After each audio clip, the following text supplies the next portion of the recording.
New York City is home to more than 8 million people, yet it doesn't rely on nearby rivers or desalination plants for its drinking water.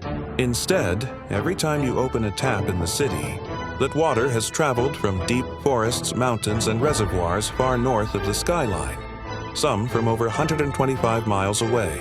In the early 1800s, New York City faced a serious crisis. Wells were contaminated, cholera outbreaks were common, and fires spread easily because there wasn't enough clean water. City leaders realized that survival depended on finding a reliable freshwater source far beyond the crowded streets of Manhattan. Construction of the city's first major water system began in 1837. Workers built the Croton Aqueduct, an engineering marvel for its time, stretching about 41 miles from the Croton River in Westchester County to Manhattan. When it opened in 1842, fresh water flowed into the city entirely by gravity, without pumps, a concept that still defines New York's water system today. As the city grew, Croton was no longer enough. In the early 1900s, New York looked even farther north. This led to the creation of the Catskill system, with construction beginning in 1907.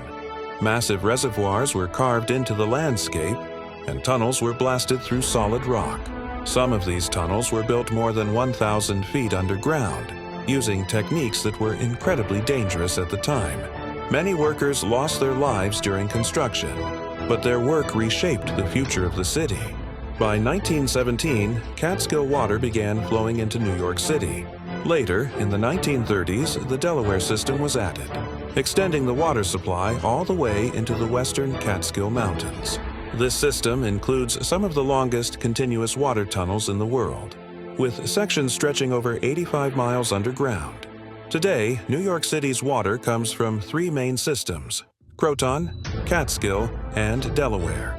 Together, they include 19 reservoirs and 3 controlled lakes spread across nearly 2,000 square miles of protected watershed land. Some of the largest reservoirs, like Ashokan, Pipacton, and Cannonsville, hold billions of gallons of water. One of the most remarkable things about this system is that it runs almost entirely on gravity.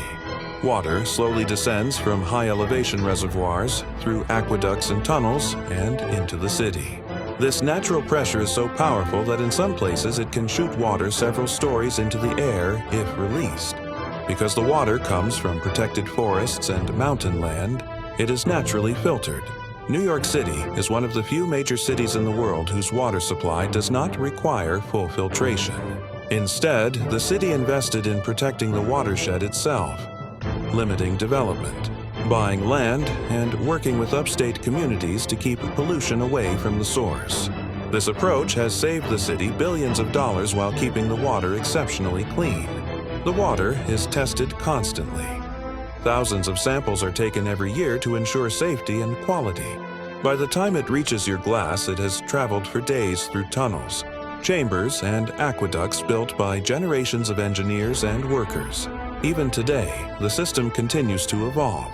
One of the largest ongoing infrastructure projects in the city's history is Water Tunnel Number 3, which began construction in 1970. It is still being completed, designed to provide backup and allow repairs to tunnels that have been in constant use for more than a century.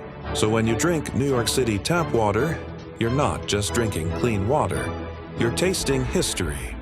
A system born out of crisis, built through ambition and sacrifice, and still quietly working beneath the city, every second of every day to keep New York alive.